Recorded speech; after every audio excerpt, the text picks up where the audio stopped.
श्री स्वामी समर्थ. श्री स्वामी नमस्कार मैत्रिणींनो, श्री स्वामी समर्थ. तुमच्या सर्वांचे आपल्या चॅनलमध्ये खूप खूप स्वागत आहे. तुमच्या सर्वांच्या सर्व चांगल्या मनोकामना पूर्ण होत हीच मी महाराजांच्या चरणी प्रार्थना करते आणि आजच्या आपल्या नवीन व्हिडिओला सुरुवात करते. आजच्या आपल्या नवीन व्हिडिओचा विषय असा आहे, काही घरांमध्ये असं असतं की घरातील एखाद्या व्यक्तीला ग्रंथ किंवा पारायण करायची आवड असते किंवा देवाचे नामस्मरण करायची आवड असते आणि हे करत असताना ती देवासमोर देवाला जास्त वेळ देते. तर अशा वेळी खूप काही लोक त्या व्यक्तीला बोलत असतात किंवा हसत असतात की पूर्ण वेळ देवासमोर बसून राहतात आणि त्या व्यक्तीला बोलत असतात की देव काय तुम्हाला तिथे बसून खायला देणार आहे की तुमचे सगळे कामं करणार आहे. अशा बोलणाऱ्या लोकांना मला फक्त इथे हे सांगायचे आहे की तुम्हाला जर एखाद वेळेस काही काम पडले किंवा काही अडचण आली तर तुम्हाला मदतीची गरज असेल तर तुम्ही मदत कोणाला मागणार? की ज्या नातेवाईक किंवा जे शेजारी असतील तुमचे, ज्यांच्याशी चांगले संबंध असतील, त्यांनाच तुम्ही ती मदत मागणार. आणि हे संबंध चांगले केव्हा असतील? जर तुमची त्यांच्याशी चांगली बोलचाल असेल, चांगले संवाद असतील, तुम्ही सुखदुःखामध्ये त्यांचे नेहमी सहभागी असाल किंवा नातेवाईकांनाही तुम्ही मधून मधून फोन करत असाल त्यांच्याशी, कधी ते तुमच्याकडे येतील किंवा तुम्ही त्यांच्याकडे जात असाल, असे संबंध तुम्ही चांगले ठेवले तर त्यावेळेस तुम्ही अगदी निसंकोच मदत मागू शकतात. पण तुम्ही वर्षानुवर्ष किंवा महिनोनी महिने कोणाशी बोलतच नसाल किंवा शेजारी कोण आहे तुम्हाला माहीत देखील नसेल, तुम्ही त्यांच्याशी कधी बोलतच नसाल, तर त्यावेळेस तुम्हाला संकोच वाटेल की मी कशी मदत मागू. अडचण आली आहे तर तुम्ही ती मदत मागणारच.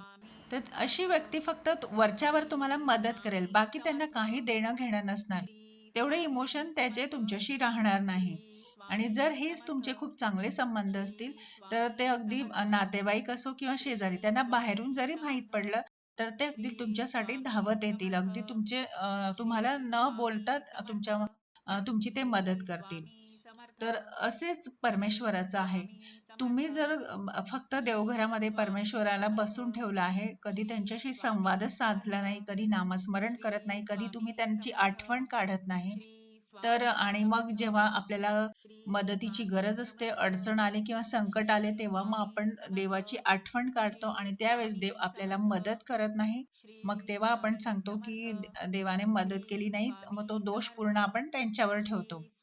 अशा वेळी स्वतः मला वाटतं आपल्याला आत्मचिंतन केलं पाहिजे की आपण काय चूक केली आहे आणि आपण दुसऱ्यांवर दोष देण्यापेक्षा स्वतःमध्ये त्या चुका शोधा आणि त्यासाठी तुम्ही देखील परमेश्वराचे नामस्मरण करत राहा आणि त्यांच्याच आज्ञेमध्ये राहा. तुम्ही जेवढे आणि परमेश्वराशी जवळीक ठेवा. बघा, तुम्ही तुमच्यावर कोणतेही संकट येईल त्याच्या आधीच ते तुमच्यापर्यंत तो पोहोचू देखील देणार नाही, कारण देण्यासाठी फक्त परमेश्वरच समर्थ आहे. मेहनतीने आणि प्रामाणिकपणाने काम केल्यावर परमेश्वर नक्की साथ देतो. कोणत्याही गोष्टीचा शॉर्टकट नका शोधू. शॉर्टकट शोधल्याने तुम्हाला सगळं शॉर्टकटच भेटणार, आणि ते पुढेही शॉर्टकटच होणार. मेहनत ही घ्यावीच लागते, काम हे आपल्याला करावंच लागेल. पण ज्या वेळेस आपण देवाचे नामस्मरण करत असतो, देवांची परमेश्वराची सेवा करत असतो, तर अशा वेळी आपल्याला प्रत्येक मेहनतीला आणि कामाचे फळ हे नक्कीच भेटते आणि आपले कोणतेही काम इतके ते सहजपणे पूर्ण होते, ते आपल्याला अगदी कसे सहजपणे पूर्ण होते ते आपल्याला कळत देखील नाही. आणि कोणाच्या बोलण्या सांगण्यात येऊ नका आणि आपले काम पण करत राहा आणि देवाचे नामस्मरण करत राहा. आणि त्यासोबत एक मी छोटासा छान सुंदर असा उपाय सांगत आहे तुम्हाला. या अगदी छोट्याशा उपाया केल्याने तुमचे जे जीवनातील संकटे अडचणी असतील त्या अगदी जळून जातील. हे इथे मी तुम्हाला 100% गॅरंटीने सांगते. तर उपाय असा आहे की आपल्याला तुपामध्ये भिजवलेल्या फुलवाती घ्यायच्या आहे आणि त्या एका डब्यामध्ये भरून घ्यायच्या आहे. ह्या फुलवाती मोजायच्या नाही, आपल्याला अगदी अंदाजेनेच डब्बा भरायचा आहे. आणि एखाद्या मंदिरामध्ये आपल्याला मधून मधून वेगवेगळ्या, तुम्ही जिथं जात असाल त्या मंदिरामध्ये हा डब्बा आपल्याला जाऊन तिथे गुपचूप ठेवून द्यायचा आहे. कोणाला याबद्दल काही सांगायचे नाही. आणि जसजसे रोज सकाळ संध्याकाळ देवासमोर त्या तुमच्या फुलवाती लावल्या जातील आणि त्या जळतील, तसे तसे तुमचे संकट आणि अडचणी त्या देखील जळू लागतील. खूप हा खात्रीशीर उपाय आहे, नक्की करून बघा. आणि अगदी लहानशा माहितीसोबत आजचा व्हिडिओ इथंच थांबवते. झालेली सेवा महाराजांच्या चरणी रुजू करते. पुन्हा भेटूया अशा छानशा नवीन व्हिडिओ सोबत. तोपर्यंत सर्वांना बाय आणि श्री स्वामी समर्थ.